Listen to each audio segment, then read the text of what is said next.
इस वक्त हर पाकिस्तानी 2,88,000 रुपए IMF का मकरूज है। आप अपना कर्जा कैसे उतारेंगे? खून के कतरे बहा के हमारे से ले लें तो ले लें, बस और तो कोई नहीं रास्ता रह गया। पेंशन को ख़त्म किया जाए।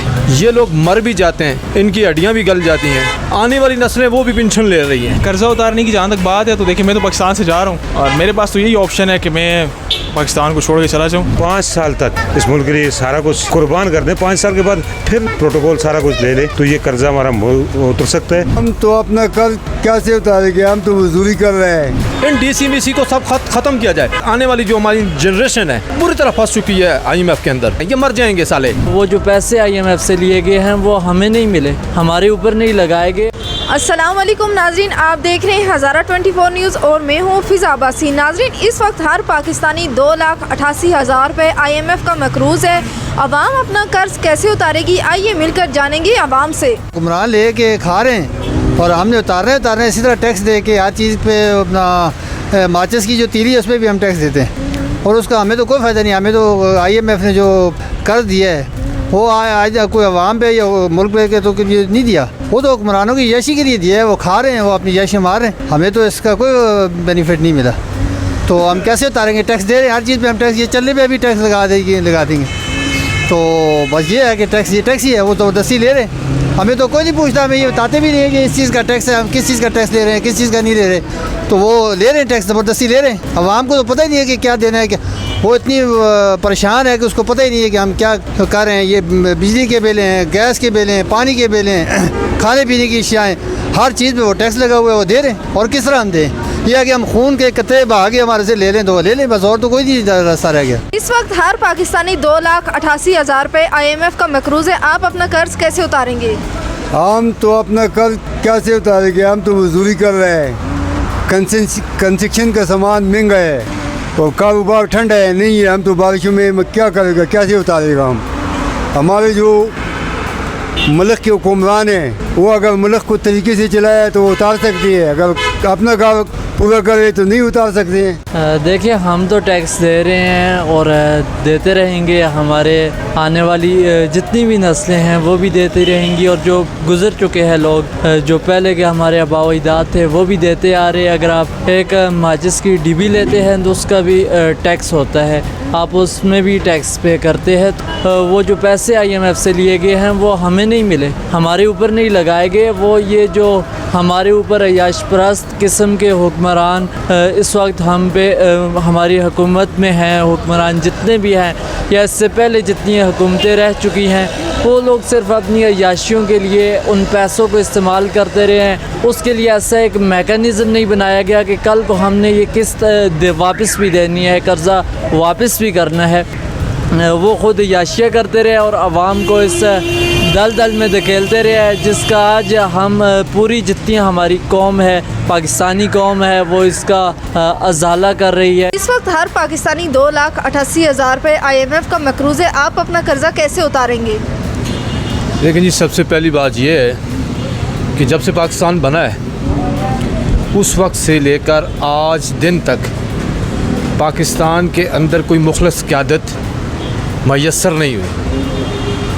हम लोग IMF के जखड़ के अंदर, उसके शिकंजे के अंदर हम लोग बहुत बुरी तरह फंस चुके हैं। अब इसका हाल एक ही रह गया है और वो हाल ये है कि ब्यूरोक्रेट से लेकर सरकारी मुलाजमीन तक, आला अफसरान तक, जितने भी लोग हैं, उनकी पहली बात है कि पेंशन को ख़त्म किया जाए।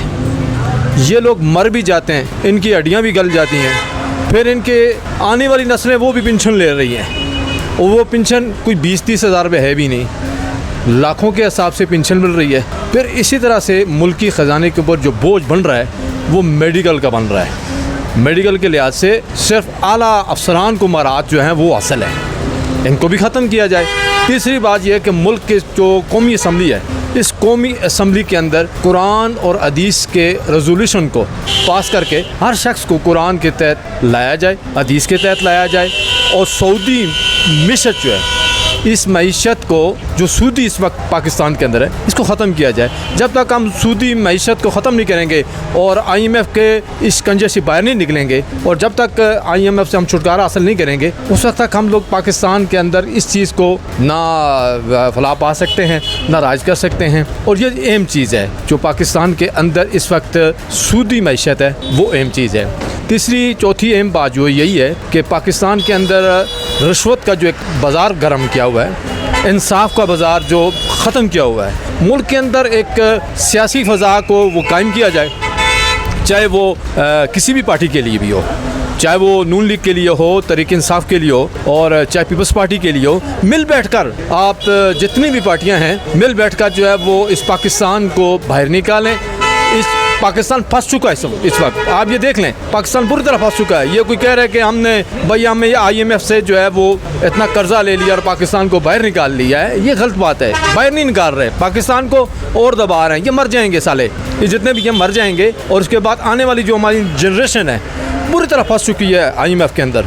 तो ये पहली और आखिरी जो बात मैं कर रहा हूँ आपके आगे वो यही है कि पाकिस्तान के अंदर जो नौकरियाँ हैं, सरकारी नौकरियों को फ़िक्स तनख्वाह के ऊपर रखा जाए। वो फ़िक्स तनख्वाह उसके एजुकेशन के लिहाज से, उसकी एबिलिटी के लिहाज से और उसके स्टेटस के लिहाज से पाकिस्तान के अंदर जो सरकारी नौकरियां हैं उनको रखा जाए, ताकि जो सरकारी एक बंदा अफसर DC है, इन DC को सब ख़त्म किया जाए। आप एजुकेशन के अंदर देख लें, एक हेड मास्टर से लेकर ऊपर तक डायरेक्टर तक आते हैं, एक ही बंदे को जो है आप नाफज कर दें, DO EDO उसको नाफज कर दें तो वो कम से कम एजुकेशन का बेड़ा गर्क हो गया।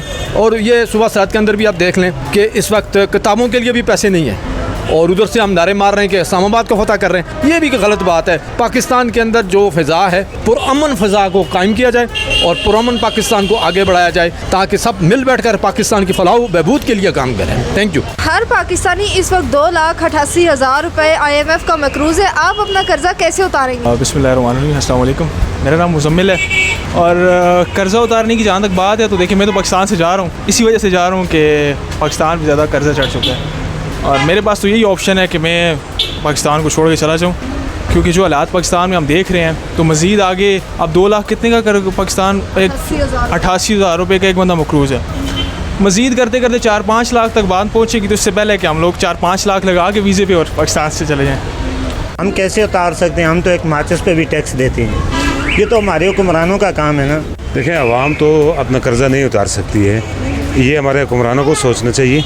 वो अपनी अयाशियाँ, अपने प्रोटोकॉल्स सारे बंद करें, ख़त्म करके 5 साल तक इस मुल्क के लिए सारा कुछ कुर्बान कर दें। 5 साल के बाद फिर वो प्रोटोकॉल सारा कुछ ले ले तो ये कर्जा हमारा मुल्क उतर सकता है और हमारा मुल्क तरक्की भी कर सकता है। अफसोस ये है कि कायदे-ए-आज़म के बाद आज तक इस मुल्क को कोई हुक्मरान सही नहीं मिला है। ठीक है, तो यही मैं कहूँगा। अब देखें बारिशों में हमारे हालात क्या हो रहे हैं, हम लोग भीख मांग रहे हैं और इन हुक्मरानों ने पाकिस्तानी अवाम को मांगने के पे खड़ा कर दिया है। हर बंदा मांग रहा है। यहाँ पे क्या कि आप बाहर चले जाएं, सऊदी अरब में चले जाएं, वहाँ में भी पाकिस्तानी भीख मांग रहे हैं। तो ये हम बेकारी कौम बन चुके हैं। बहुत अफसोस है इस बात पे। तो मेरी ये रिक्वेस्ट है हुक्मरानों से, ख़ासकर शहबाज शरीफ साहब से ये रिक्वेस्ट है, वो मुल्क के वज़ीर-ए-आज़म है, इस वक्त तमाम सरकारी मुलाजमीन जो ओहदों पे फाइज हैं उनका फ़ौज का और दूसरा आपने पार्लियामेंटेरियन का तमाम का बजट कम कर दें, एक्स्ट्रा जितने भी काम है वो सारे काम करके इस मुल्क का कर्जा उतारें, ताकि मुल्क कर्जा जब उतरेगा तो मुल्क आवाम सुखी हो जाएगी। ठीक है, तो ये तो आए दिन क्या कर रहे हैं, पेट्रोल गैस महंगी कर रहे हैं। ठीक है, आवाम को इन्होंने बिल्कुल निचोड़ दिया है। बस मैं यही कहूँगा जी। तो नाज़रीन, आवाम की राय आपको कैसी लगी, आपकी क्या राय है, कमेंट सेक्शन में ज़रूर बताइएगा। हज़ारा 24 न्यूज़ से फ़िलहाल मुझे दीजिए इजाज़त। अल्लाह हाफ़िज़।